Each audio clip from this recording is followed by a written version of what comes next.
Irmãos, uma porção preciosa da palavra de Deus para ser lida para a pregação nessa noite. Livro de Zacarias, capítulo 4. Profeta Zacarias, capítulo 4. Nós veremos dos versos 1 a 14, ou seja, todo o capítulo 4 de Zacarias. Eu já tenho encontrado muitas pessoas, certamente os irmãos também já encontraram pessoas como as que descreveremos. Talvez o irmão ou a irmã, em dado momento da vida, tenha se sentido assim.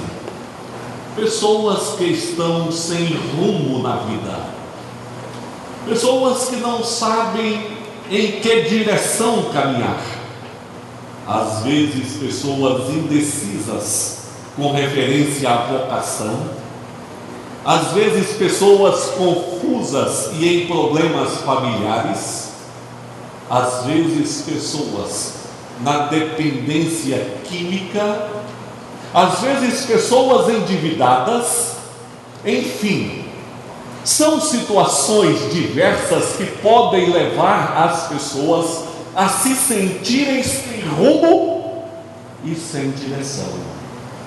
Mas há também aquelas pessoas que vivem uma falsa ilusão, achando que estão no caminho certo, achando que estão caminhando em uma direção correta e boa, quando na verdade estas pessoas estão sem direção, estão perdidas.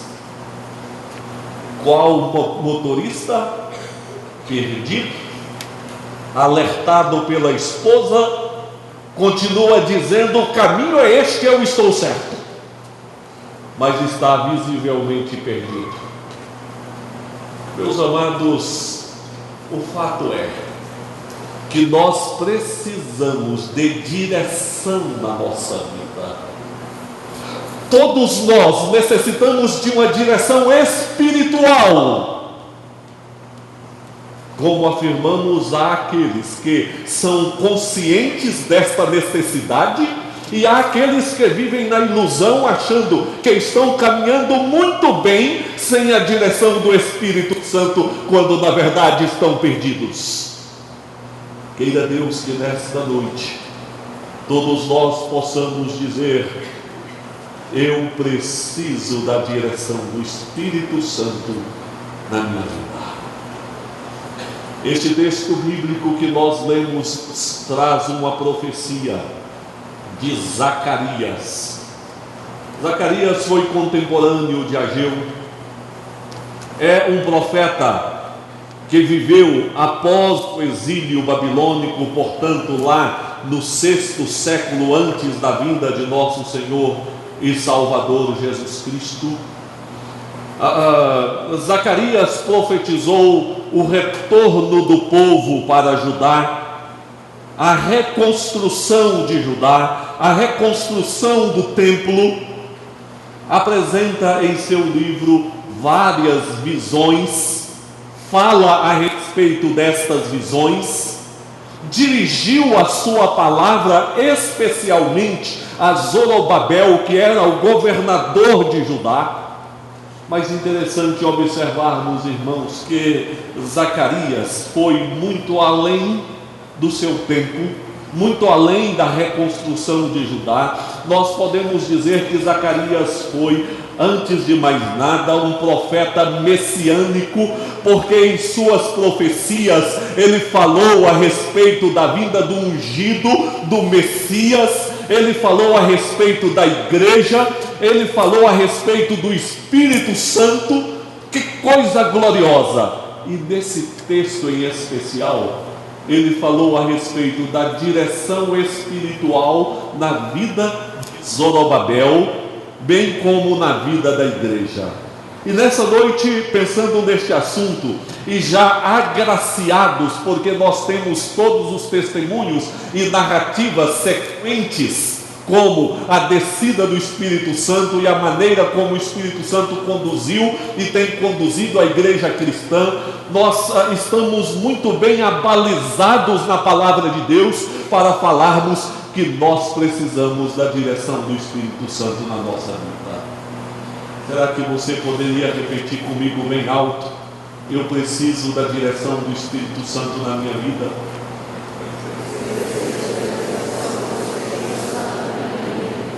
Agora um pouco mais alto.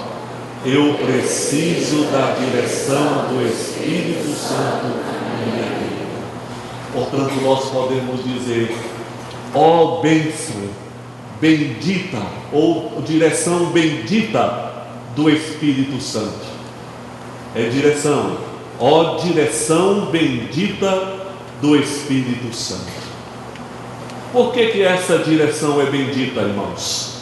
Nós veremos porque esta direção do Espírito Santo é bendita. Primeiramente, é por meio da direção do Espírito Santo que montes se tornam campinas. Por meio da direção do Espírito Santo é que montes se tornam campinas.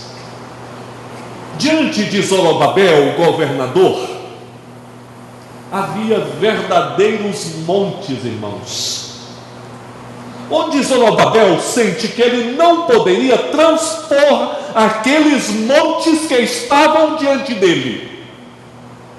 Como falamos, ele foi profeta pós-exílio. Zorobabel, juntamente com Josué, que era sumo sacerdote, eles receberam algumas competências. A eles cabia reestruturar a vida espiritual da nação. Agora imagine os irmãos, uma nação que passou 70 anos dispersa na região do norte, dispersas e sem um acompanhamento espiritual durante 70 anos. Quantos nasceram e quantos morreram durante este período? Meus irmãos, nós vemos hoje como é difícil formar devidamente na vida espiritual uma igreja como a nossa. Qualquer descuido, nós vemos irmãos de repente pensando assim, tão distante do Evangelho. Outros, por motivos assim tão pequenos, se esfriando na fé. Agora imagine, irmãos, uma nação que não se reunia como nós nos reunimos. Uma nação dispersa, recebendo influências de povos pagãos durante 70 anos. Agora este povo começa a voltar para Judá, e ali estão os servos de Deus tentando trabalhar a vida espiritual deste povo. Mas não era apenas a vida espiritual, a eles competia também reestruturar politicamente a nação. Um povo que vivera disperso. Agora era necessário reunir este povo, recriar uma identidade nacional, reorganizar a vida política, e dentro disso lhes competia também a reconstrução do templo que fora destruído pelos caldeus. Basta lembrarmos, irmãos, que quando o templo foi construído, Davi foi rei, próspero, a nação cresceu, a nação estava unida, bem organizada espiritualmente, bem organizada politicamente, economicamente. Davi angariou todos os recursos para a construção do templo e deixou tudo preparado para Salomão construir. Agora, compete a um povo que estava retornando do cativeiro, da dispersão, compete sob a liderança de Zorobabel, reconstruir este templo que havia sido destruído em circunstâncias desfavoráveis, em circunstâncias opostas àquelas circunstâncias em que Salomão havia construído. Meus irmãos, Zorobabel olhava isso e era verdadeiro monte na frente dele, intransponível, e não era obra para ele. Ele se sente pequeno demais, ele se sente incapaz.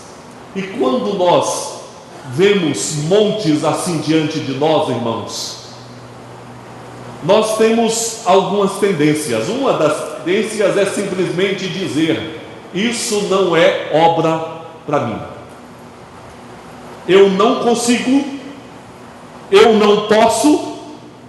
Ou quem sabe nos iludirmos, pegarmos aí uma enxada e uma pá e ficarmos no pé do Everest com seus 8.840 metros de altura, ficar cavando ali dizendo: eu vou tirar esse monte daqui.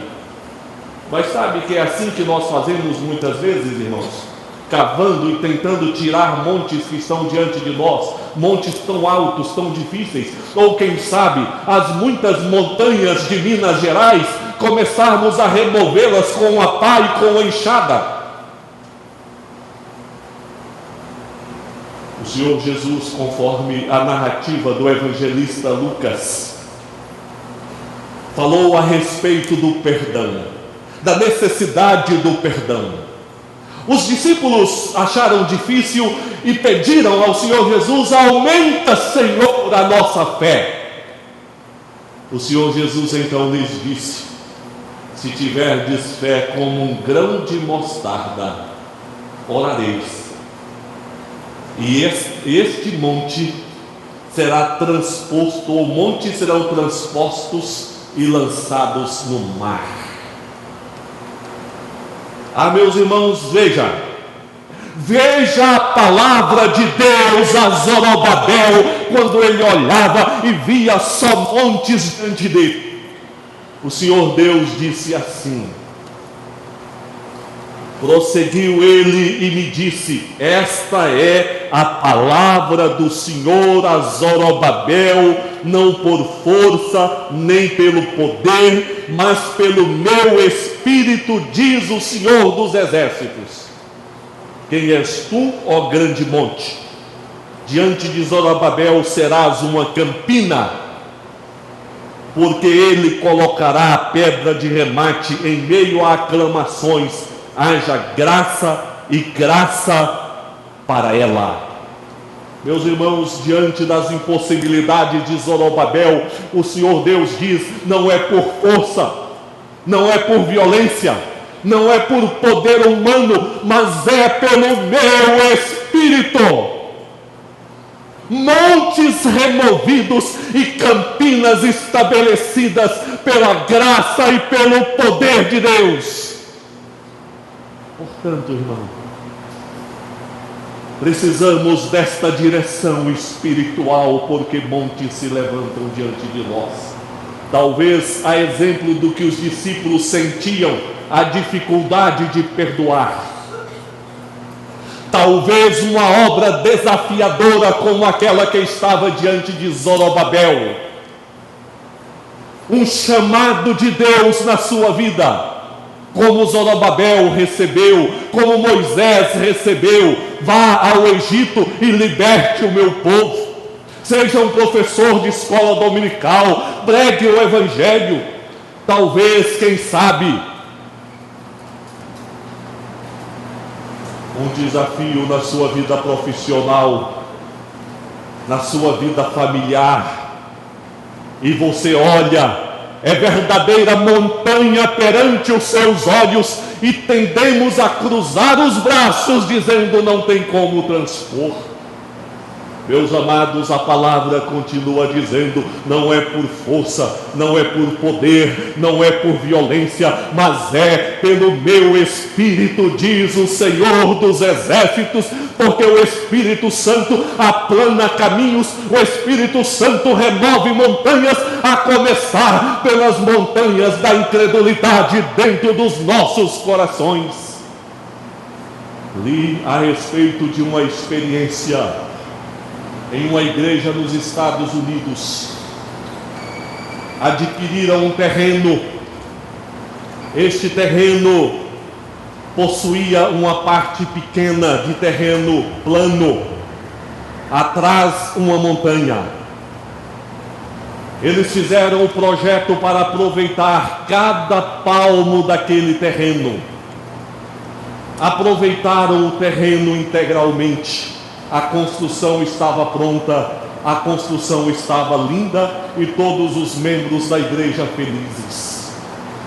Quando buscaram o alvará para funcionar ali o trabalho, receberam a negativa, porque não tinham estacionamento suficiente.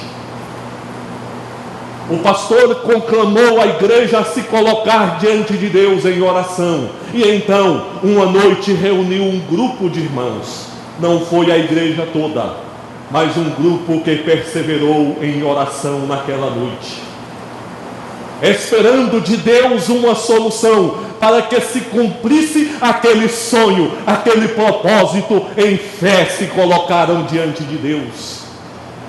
No outro dia, o pastor estava em seu gabinete pastoral, quando chegou um homem com aspecto rude e disse: o senhor é o pastor desta igreja? Ele disse: sim, eu sou o pastor desta igreja.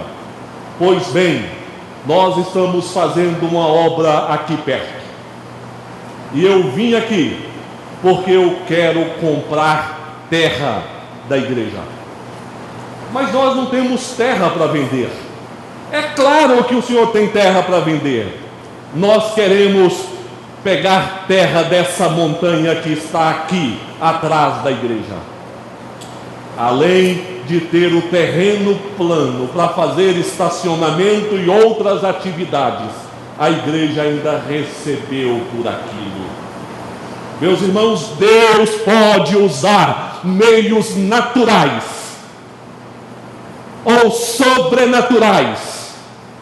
Pode usar pessoas ou pode não usar pessoas, mas o Espírito Santo de Deus, dirigindo a nossa vida, vem operando para remover montanhas e estabelecer campinas no nosso caminhar.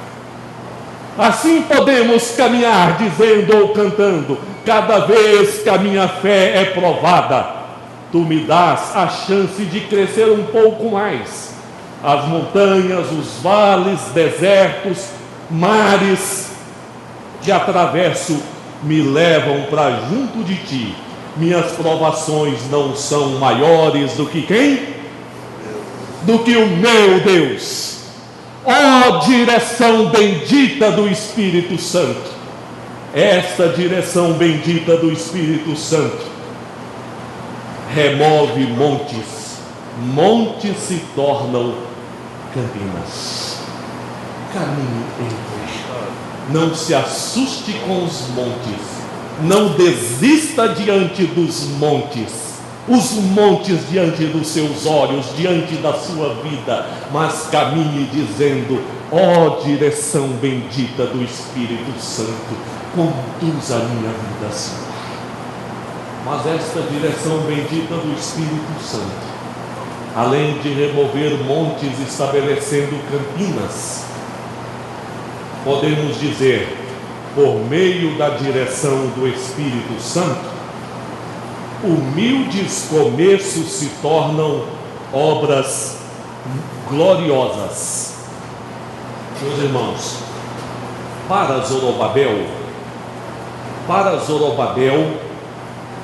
era um começo muito simples, era um começo muito humilde. Por quê? Se Salomão levou tanto tempo para construir o templo, com recursos em caixa, tendo condições de importar materiais, agora Zorobabel, com uma nação voltando da dispersão, quais os recursos? Então ele começou muito tímido. Outros no lugar dele poderiam mesmo dizer: não tem jeito. E a situação se agravava pelos antecedentes, porque outros já haviam tentado a reconstrução do templo, mas em vão. O trabalho ficou parado por 12 anos. Agora Zorobabel quer recomeçar. Além do mais, havia também alguns líderes de algumas tribos que não se interessavam nem um pouquinho naquela reconstrução e na restauração da nação. Você pode saber que ao seu lado sempre haverá pessoas que não se interessarão no seu bem espiritual, na sua vida de fé. Sempre haverá ao seu lado pessoas que vão se alegrar ao ver você se afundar, a começar pelo diabo, que é inimigo de nossas almas. Quando nós lemos, por exemplo, Neemias, nós vemos Sambalá, Gesem, Tobias pressionando a Neemias porque não queriam ver a reconstrução de Jerusalém.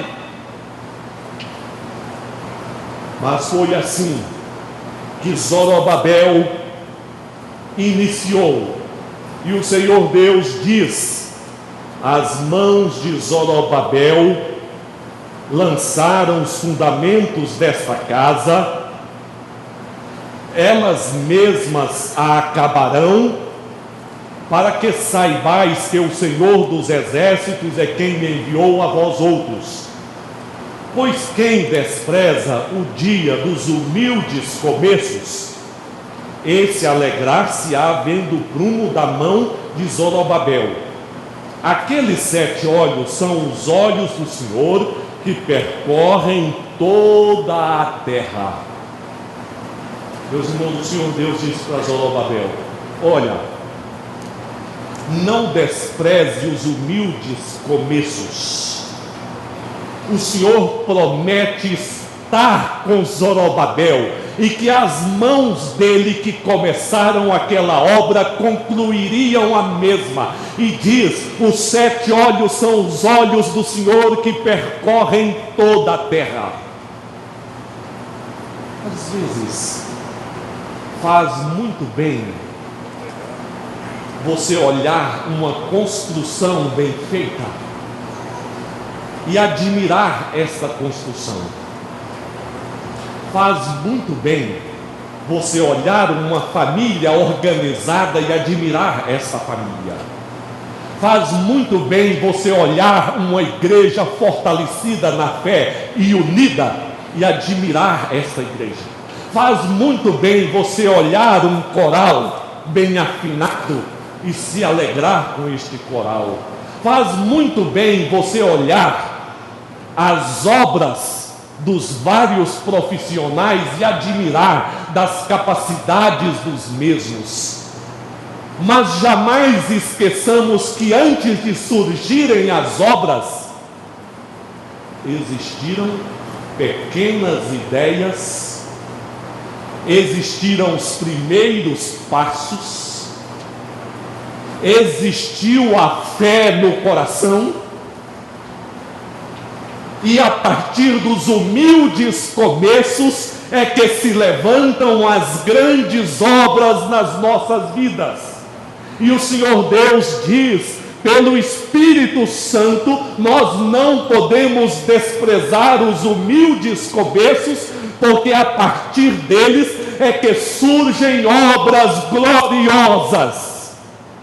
Por isso, eu te digo, não despreze a fé, mesmo que seja do tamanho de um grão de mostarda no seu coração.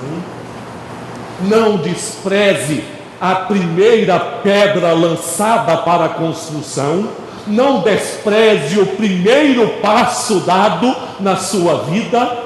Não fique apenas a admirar o que os outros fizeram, mas perceba que há também um chamado de Deus para a sua vida, e que a partir de um pequeno começo, Deus faz obras gloriosas na sua vida, família, igreja, profissão e tudo mais. O Senhor Deus chamou Abraão, aquele homem atendeu o chamado de Deus, era um humilde começo.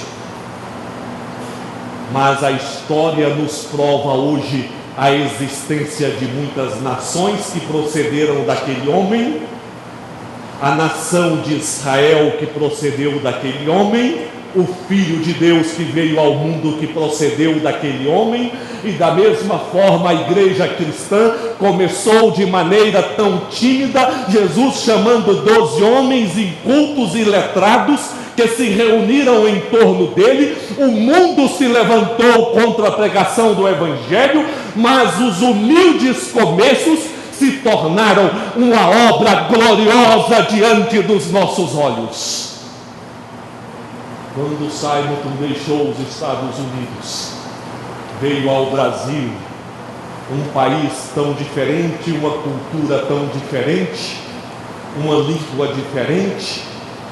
Ao chegar no Brasil, ele disse: sinto-me encorajado pelo aspecto das coisas e esperançoso com o futuro. Existem indicações de que um caminho está sendo aberto aqui para o Evangelho.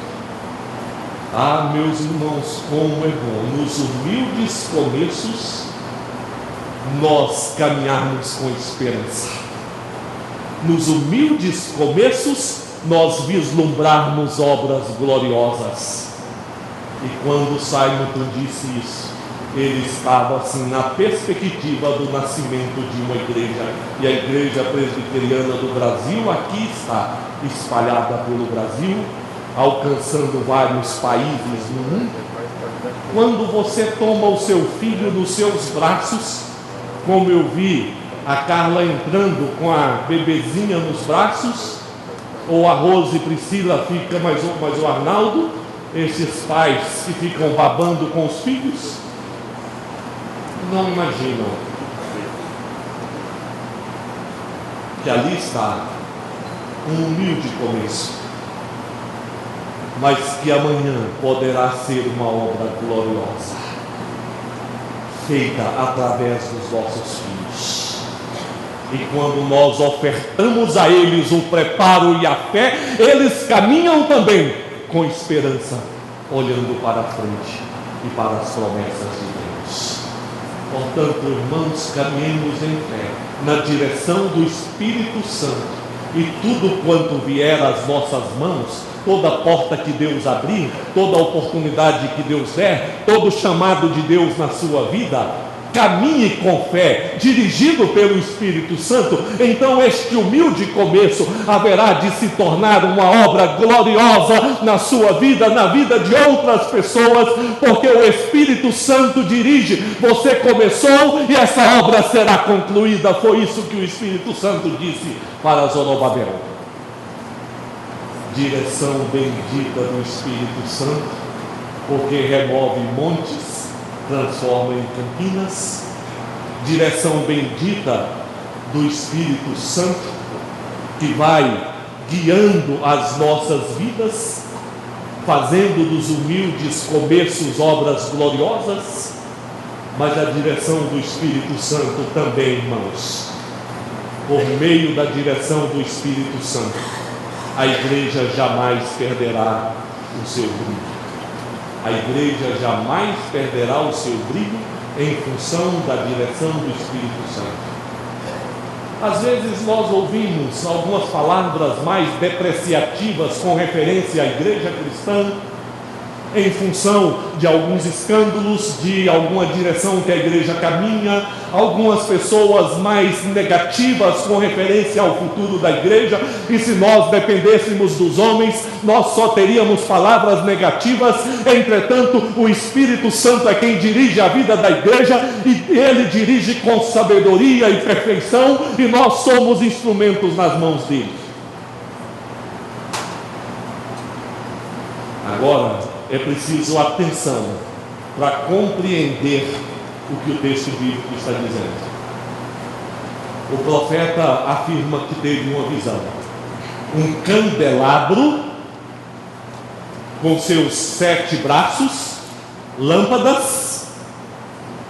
O candelabro foi construído na época de Moisés, depois usado no templo, no tabernáculo, no templo, e em 1948 passou a ser também símbolo da nação de Israel. Pois bem, Zacarias viu um candelabro. Havia um pote de azeite.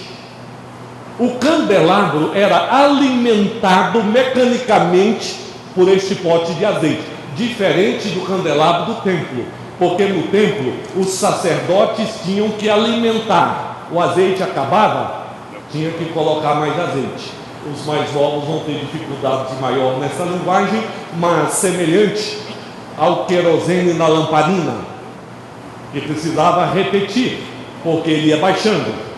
Assim também no candelabro, o azeite é que fomentava a luz. Havia 2 oliveiras ao lado do pote de azeite. Essas 2 oliveiras abasteciam o pote de azeite, e o azeite corria do pote para o candelabro. Naturalmente, estas oliveiras só produziam o azeite porque recebiam nutrientes para esta produção. Aí vem a compreensão. As oliveiras eram os 2 ungidos de Deus: o governador Zorobabel e o sumo sacerdote Josué, que eram sustentados por Deus, e por meio do trabalho deles, o azeite corria para iluminar a nação, porque os 7 braços se estendiam e a luz iluminava Israel. Aquela nação que parecia desacreditada vinha da dispersão, vinha de um período onde viveram a escravidão, agora retornam para a sua região, para a sua terra, mas desestruturados, desacreditados. Mas o Senhor diz: o meu Espírito está correndo sobre vocês, porque o azeite simboliza o Espírito Santo que estava correndo, alimentando o candelabro, iluminando aquela nação, e o brilho jamais seria perdido em função da presença do Espírito Santo. Mas quando eu disse os aspectos messiânicos desse texto bíblico, o verdadeiro ungido é o Messias, é o nosso Senhor Jesus, mediante o qual o azeite corre sobre a igreja. O Senhor Jesus foi elevado às alturas, mas Ele disse: eu enviarei o Espírito Santo e Ele estará para sempre convosco. Este azeite santo que procede de Jesus está presente na igreja, e por isso o brilho da igreja jamais se apagará. E se este brilho está se apagando no seu coração, entenda que o chamado de Deus não é para que este brilho se apague. O chamado de Deus é para que no correr do azeite de Deus sobre a sua vida possa haver o brilho de Jesus, que é a verdadeira luz do mundo na sua vida. Há situações que tendem a apagar o brilho na vida das pessoas: o descuido espiritual, o deixar-se levar por tribulações, os enganos do inimigo, o costume com a palavra e com a oração, aquela sede que o povo de Deus sempre teve pela palavra e pela oração, vai sendo esquecida, deixada de lado, ou quem sabe preenchida por outros meios que não as fontes que jorram do céu. Por isso as pessoas vão se esfriando na fé, se esfriando no amor, como o Senhor Jesus disse à igreja de Éfeso, chamando aquela igreja a voltar ao primeiro amor, senão eu virei e removerei o meu candeeiro de ti. Ah, meus amados, é a direção do Espírito Santo que mantém o brilho da luz de Deus na nossa vida, nos nossos corações. Não deixe este brilho apagar em você. A sede pela presença do Senhor, o testemunho cristão, o ser um crente de fato e verdade, não apenas de aparência, mas de vida com Deus. E aí o brilho do Senhor fará a diferença, porque o azeite de Deus está correndo. Oh, direção bendita do Espírito Santo. Certamente agora podemos falar até com mais convicção. Eu preciso da direção do Espírito Santo, porque existem montes diante do meu caminhar e eles precisam ser removidos. Eu preciso da direção do Espírito Santo, porque eu enfrento dificuldades naquilo que começo, e obras gloriosas só surgem pelo poder do Espírito Santo. E eu não quero ser tão somente mais um na contagem da humanidade. Eu quero ser um servo de Deus que faça obras gloriosas para o Senhor.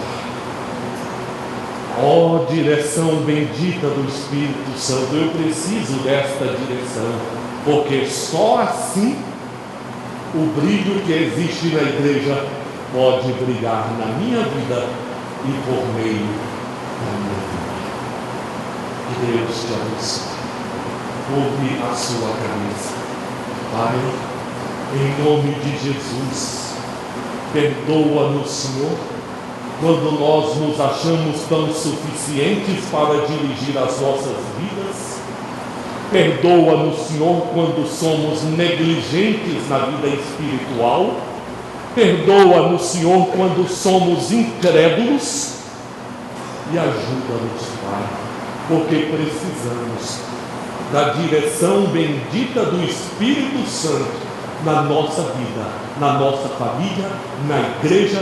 Nos quedamos diante de Ti, ó Espírito Santo. Toma o Teu povo, fortaleça em fé o Teu povo, e que o brilho da igreja seja visto na vida de cada um de nós, hoje e para todo sempre. Amém. Amém. O meu coração e tudo que sou pra Ti.